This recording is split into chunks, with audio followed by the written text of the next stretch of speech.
ditegasi gitu. Kecuali kalau ibu dulu kerasnya keras yang smackdown, anaknya di smackdown dalam pengertian dizalimi gitu. Nah, tapi kalau dalam rangka untuk mendidik tidak ada masalah. Saya itu kalau ke anak-anak saya kan gini, kalau nurut sih saya pakai standar orang tua sekarang. Kalau kadang ada masalah mereka kan nggak nurut. Kadang saya ngomong, ini kalau nggak nurut nanti Abia mau pakai caranya Yai Huri loh. Yai Huri itu bapak saya, keras maksudnya. Itu seperti itu. Dan saya mengukur gini, anak-anak itu saya mengukur gini, kalau selagi kita kerasi mereka masih dekat dengan orang tua, berarti kerasnya masih keras yang normal. Istri saya itu termasuk yang galak dalam pendidikan. Ya, kalau ke suaminya nggak galak. Lagi online soalnya ini. Enggak, saya cerita. Kalau ke anaknya, istri saya itu galak, istri saya itu. Dia keras, masalah-masalah pendidikan galak. Saya mengukur normalnya galanya istri itu adalah dari anak-anak ke istri itu dekat, gitu. Nah, kalau ada masalah, tetap curhatnya sama istri saya. Gitu. Jadi kalau dia pulang yang cari ibunya bukan Bu RT. Artinya berarti dia dekat sama ibunya. Oh berarti galaknya masih normal. Kan ada ibu yang kejam kan ada. Bukan pendidikan kejam memang gitu. Seperti itu. Makanya saya gini, suatu saat itu ada motivator pendidikan itu yang mengatakan begini. Jadi mohon maaf ini bukan ngomong sekolah bumi bukan. Tapi memang motivator mengatakan guru dilarang marah sama murid. Alasannya adalah takut murid itu benci atau dendam sama guru atau apalah gitu. Terus saya bilang gini, saat itu saya bawa anak saya Ahmad itu. Saya bilang gini, kalau marah itu dilarang, padahal marah itu bagian dari pendidikan. Itu saya nggak setuju, saya bilang. Karena dulu di antara metode pendidikannya Nabi itu ada marahnya juga. Tapi marah yang mendidik, bukan yang melampiaskan kekesalan. Ada guru itu marah itu melampiaskan kekesalan. Ini enggak marah yang mendidik. Marahnya fokus, marahnya ngasih solusi, dan marahnya fokus dan marahnya tanpa amarah. Marahnya fokus, marahnya ngasih solusi. Sampai saya bilang ke salah satu jamaah itu bilang, nanti itu ada anak saya, jangan tanya depan saya, tanya di belakang saya. Pernah nggak dimarahi sama ayahnya? Ya, saya bilang terus tanyakan sama dia cinta atau benci sama ayahnya? Saya tanyakan sama anak saya, pernah nggak dimarahi sama ayahnya? Pertanyaan berikutnya, benci apa sayang sama ayahnya? Tanyakan aja. Nggak usah depan saya, di belakangnya aja tanyakan. Gitu. Berarti nggak selalu kalau marah itu membuahkan benci, asal marah kita marah yang mendidik, marah yang fokus, marah yang memberikan solusi. Dan beda kok rasa yang dirasakan anak itu. Saya saat itu, saya pribadi merasakan, walaupun bapak saya itu keras, apa yang saya rasakan? Bapak saya itu sangat pengen anaknya itu masalah keilmuan terutama itu mapan, bagus gitu maksudnya. Jadi semangat mendidiknya supaya anaknya itu terdidik itu. Jadi bukan semangat ngebukin ya bukan, tapi semangat itu memperbaiki anaknya itu.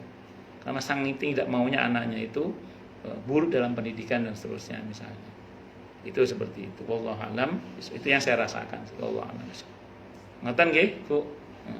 Monggo yang lain silakan kalau ada. Kalau ada. Kalau enggak ada berarti jelas semua atau tidak jelas semua. Monggo silakan kalau ada. Bagaimana caranya mendoakan kedua orang tua digabung dengan pasangan suami? Nggih. Sampun? Nggih. Kalau ibu ndak bisa bahasa Arab pakai bahasa Indonesia mau nonton apa? Ya Allah, ampunilah hamba, kedua orang tua hamba, pasangan hamba, guru-guru hamba, anak cucu hamba, iya semuanya kita sebutkan keluarga hamba. Jadi ibu nggak harus pakai bahasa Arab. Ya, kalau saya sih untuk pasangan biasanya Rabbana hab lana min azwajina wa dzurriyyatina qurrata a'yun waj'alna lil muttaqina imama. Terus kalau saya berdoa ampunan kan saya menggunakan kata kami. Saya sering kalau berdoa itu pakai kata kami, walaupun saya doa sendiri. Kenapa? Karena saya punya rombongan. Iya, ada pasangan saya, ada anak-anak saya. Jadi saya sering kalau doa itu pakai kami, Bu. Rabbana ighfir lana wa li ikhwanina alladziina sabaquna, itu kami. Maksud saya sama istri saya sama anak-anak saya semuanya. Nah, begitu Bu. Jadi gunakan kata kami itu ya mencakup pasangan. Itu saya kira gitu Bu. Allah a'lam bishawab. Yang lain silakan kalau ada. Ustaz, Oke. kalau iqamah itu ya, ada yang bilang kalau mati sholatnya itu cuma 1 kali. Saya pernah baca ya hadisnya itu. Emang harus di 1 kali atau 2 kali seharusnya? Ada 2 riwayat sih yang saya tahu. Ya, ada qad qamatis shalah, Allahu akbar, la ilaha illallah. Ada yang 2 kali. Ada dalam fikih sunnah saya sabik itu, nanti bisa dibaca ada rinciannya. Jadi yang populer di kita yang qad qamatis shalah, qad qamatis shalah itu benar nggak salah juga. Yang sekali juga nggak ada masalah. Ini sependek yang saya pelajari ya. Wallahu alam. Jadi ada beberapa redaksi. Iya betul. Kalau saya sih yang umum itu aja. Qad qamatis shalah, qad qamatis shalah. Allahu akbar, Allahu akbar. La ilaha illallah. Kalau maunya ini doa versi sendiri gitu ya. Nggih. Paham gitu. Nggih. Berarti Nabi Muhammad sallallahu alaihi wasallam bilang ini mengingatkan ibu bapakku gitu disebut binti dan bin apa gitu. Terus setelah itu saya baca untuk semua kaum muslimin kaum muslimat kalau mau bilang warahmatullahi wabarakatuh gitu ya. Terus yang diutamakan kan kedua orang tua dulu ya. Betul. Baca Fatihah sampai yaumuddin gitu. Kalau dulu buat wanita yang warahmatullahi wabarakatuh itu sampai 10 kali ya. Terus iya karena berdoa ya kan ini surat mustaqim sampai selesai itu baru saya doa untuk keseluruhan gitu. Kakek, nenek, adik, kakak gitu yang udah almarhum dan almarhumah gitu. Kalau itu salah apa enggak gitu? Kalau Fatihah itu kan saat kita mengucap iyyaka na'budu wa iyyaka nasta'in itu sebenarnya yang sedang ada diskusi dalam kitab Ibnu Katsir itu Allah berfirman ini antara aku dan hambaku, dan bagi hambaku terserah dia mau minta apa saja. Jadi justru bukan pas Malik Yaumiddin, tapi saat iyyaka na'budu wa iyyaka nasta'in itu kalau di luar sholat ya kita boleh jeda sebentar. Ya, jeda sebentar mohon pada Allah apa silahkan. Ya, jadi iyyaka na'budu wa iyyaka nasta'in itu jeda sebentar. Atau pada saat ihdinas siratal mustaqim itu baru kita berdoa. Jadi pas iyyaka na'budu wa iyyaka nasta'in ihdinas siratal mustaqim itu kita sambil berdoa juga enggak ada masalah. Dijeda dulu enggak ada masalah. Kita minta apa terus baru, tapi dalam sholat enggak boleh dijeda kalau dalam sholat. Kan dalam sholat itu Fatihah harus terus, enggak boleh dijeda, enggak boleh Fatihah itu. Ngaten nggih, wallahu a'lam bishawab. Kalau mengenai harapan ibu terserah minta apa saja, kan kata Allah wali abdi ma sa'ala. Bagi hambaku terserah dia meminta apa saja. Ada juga sebagian ulama itu yang membaca Fatihah itu saat iyyaka na'budu wa iyyaka nasta'in itu diulang-ulang. Iya, berarti iyyaka na'budu wa iyyaka nasta'in wa iyyaka nasta'in wa iyyaka nasta'in. Itu sambil mohon pada Allah. Tapi di luar salat ya, di luar salat. Jadi pas hanya padamu ya Allah kami minta pertolongan itu diulang-ulang kadang. Ya terserah jenengan minta permohonannya apa. Kan semakin banyak permohonan berarti semakin sering iyyaka na'budu wa iyyaka nasta'in wa iyyaka nasta'in wa iyyaka nasta'in itu. Ini saya cerita aja ya, saya cuma ceritain. Ada orang itu resah karena anaknya ada umur 29 atau 28 laki-laki itu tidak kunjung mau menikah. Aduh, tak tunggu nopo iki jadi kata beliau cerita. Tak Fatihah wae lah. Beliau Fatihah itu pas iyyaka na'budu wa iyyaka nasta'in itu diulang-ulang sampai 99 kalau enggak salah itu pokoknya. Iyyaka na'budu wa iyyaka nasta'in wa iyyaka nasta'in. Saking pengennya punya mantu. Nah, yang dibatin apa? Mantu yang cantik lahir batinnya. Jadi ulang-ulang itu. Nah, kata dia, soge aku wis soge ya. Soge aku wis soge. Ya, cantik ya, kaya aku saya sudah kaya. Nah, yang saya butuhkan itu istri yang cantik dan solihah. Cantik lahir batin maksudnya, cantik lahir batin. Wah, akhirnya setelah wiridan itu besoknya ada orang datang ke rumah. Ngapunten Yai, ada apa? Itu yang dulu putra jenengan ngersake anak madrasah yang sini purun mau jadi lanjut apa enggak? Lah, iki piye to maksudnya? Bagaimana anaknya? rupanya dia nggak mau nikah itu gara-gara dia sudah terikat janji dengan wanita itu, kalau nggak sama dia nggak akan nikah. Tiba-tiba si perempuan itu nembungi lagi, mau lanjut lagi apa enggak gitu. Mau akhirnya. Dan kata beliau, betul Sesuai dengan harapan. Itu sampai tongotone ngomong, waduh Pak Yai mantune koyok bintang biskup, bintang film. Ya, cantik tapi tidak kaya itu. Cuma ngerti omongan aku kok cantik sugih pisan. Kadung itu seperti itu. Ya ngoten nggih. Jadi iya kana butuh wa iya kana nasta'in. Wa iya kana nasta'in wa iya kana. Itu monggo terserah itu kan kata Allah wali abdi masalah. Bagi hambaku terserah dia mau minta apa saja. Saya cuma cerita aja ini. Ya jangan bae ada yang butuh mantu. Ya nggih. Ada lagi yang lain mungkin? Ini belum asar nih, kurang 3 menit lagi. Okay. Monggo kalau masih ada. Kalau masih ada. Kalau nggak ada ya berarti jelas semua. Atau tidak jelas semua. Apa-apa itu kita ini jangan meremehkan jalur langit nih. Kita itu jangan terpukau dengan proses bumi. Proses bumi itu sunatullah maksudnya. Ya tetap kita jalani sunatullahnya. Cuman fokus kita itu pada proses langit. Karena muslim itu jalur langit dan bumi itu harus ditempuh dua-duanya. Nah, kalau harus memilih terutama jalur langit. Karena jalur bumi itu ribet. Ya, kalau jalur langit kan kita berhubungan dengan yang menciptakan langit kan. Itu seperti itu. Nah, Allah sampun dawuh dalam Al-Qur'an, wa fis sama'i rizqukum wa ma tu'adun.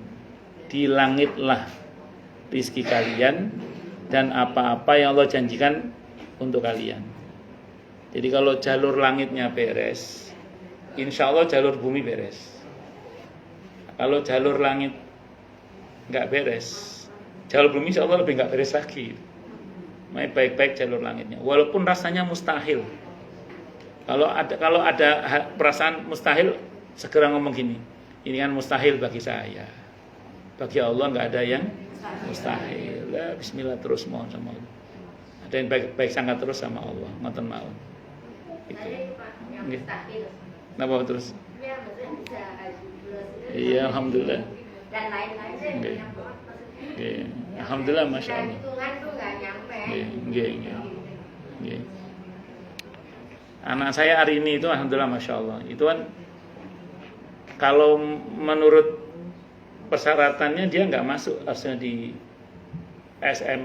SMPTKIN. Karena ada kesalahan fatal yang saya lakukan pas saya kirim ke datanya itu, harusnya dia nggak masuk harusnya. Saya bilang sama anaknya, wis serahkan sama Allah, Abu ya juga nggak sengaja salah. Ada data yang saya salah masuk. Dan itu harusnya nggak, dan itu fatal, itu rapot. Bayangkan rapot nggak masuk. Harusnya kan rapot masuk, rapot nggak masuk. Wis sudah finalisasi, Abu ya nggak ngerti. Rapotnya nggak ke-upload itu fatal itu. Wong upload rapot saja kalau salah nggak jadi ya. Nah, ini malah rapotnya nggak ke-upload terus piye. Saya bilang anaknya, ya udah nggak apa-apa, serahkan sama Allah, minta sama Allah aja. Saya bilang sama istri saya, sing kuat dikirim, sing kuat dikirim. Qadarullah malah masuk. Temennya yang penuh, yang persyaratannya penuh malah nggak masuk. Anak saya itu alhamdulillah. Jadi anak saya yang persyaratannya kurang malah masuk, sing lengkap malah gak masuk. Nah, ini kan repot. Kalau Allah berkehendak kan. Cerita dikit lagi nih. Ada seorang kiai itu bikin masjid ceritanya. Tapi ini saya cerita saja supaya kita ada koneksi kepada Allah terkait jalur langit itu. Kalau menurut teori modal bikin masjid itu kan butuh besar. Nah beliau itu nggak punya uang banyak. Yes, kata kiai itu, padahal kiai ini kakak kelas saya satu pesantren. Di pesantren kami itu ada amalan dari kiai kami, Allahyarham Kiai Haji Zaini Mun'im itu. Pokoknya kalau ada hajat-hajat yang berat, termasuk kayak bangun pesantren atau apa, itu perbanyak baca li ilafi quraisyin ilafim rihlatash syita'i was-shaif falyabudu rabb hadzal baitil ladzi at'amahum min ju'i wa amanahum min khauf. Berzikir. Ya berzikir. Akhirnya kata Kiai itu, ini kan kita mau bikin masjid modelnya pas-pasan. Kita bikin proposal sapiro kuati proposal kan. Sekarang saya minta seluruh panitia pembangunan harus banyak-banyak baca li ilafi quraisyin ilafim rihlatash. Jadi beliau sama panitia semuanya wirid dzikir li ilafi quraisyin ilafim rihlatash. Itu alhamdulillah nggak sampai sebulan jadi masjidnya. Dengan izin Allah. Iya, jadi masjidnya dengan izin Allah. Li ilafi quraisyin itu kan perihal Allah yang berkuasa ngasih makan. Li ilafi quraisyin ilafihim rihlatash syita'i was-shaif. Kalau ibu nanya, sebanyak-banyak itu berapa Ustaz? Kata para ulama, ini sebanyak yang saya pernah ngaji ya, kata para ulama disebut banyak itu 300. Jadi kalau belum 300 belum banyak berarti 300 itu. Itu baru namanya banyak. Pun sudah asar nggih. Kita tutup dengan hamdalah. Alhamdulillahirabbil alamin. Semoga kajian kita bisa bermanfaat mubarakah fi dini wa dunya wal akhirah untuk kita, keluarga kita dan seluruh umat Islam semuanya, dan mudah-mudahan kita semua dijadikan oleh Allah sebagai orang-orang yang sukses dunia akhirat, selamat dunia akhirat, bahagia dunia akhirat, dan dipermudah setiap urusan kita oleh Allah fi dini wa dunya wal akhirah. Semoga Allah limpahkan hidayah selalu untuk kita, semoga Allah tingkatkan selalu hidayah untuk kita, dan semoga Allah berikan hidayah untuk siapapun yang melihat kita. Subhanakallahumma bihamdika asyhadu an la ilaha illa anta astaghfiruka wa atubu ilaik. Sallallahu alaihi Muhammad wa alihi wasallam. Saya mohon maaf. Assalamualaikum warahmatullahi wabarakatuh.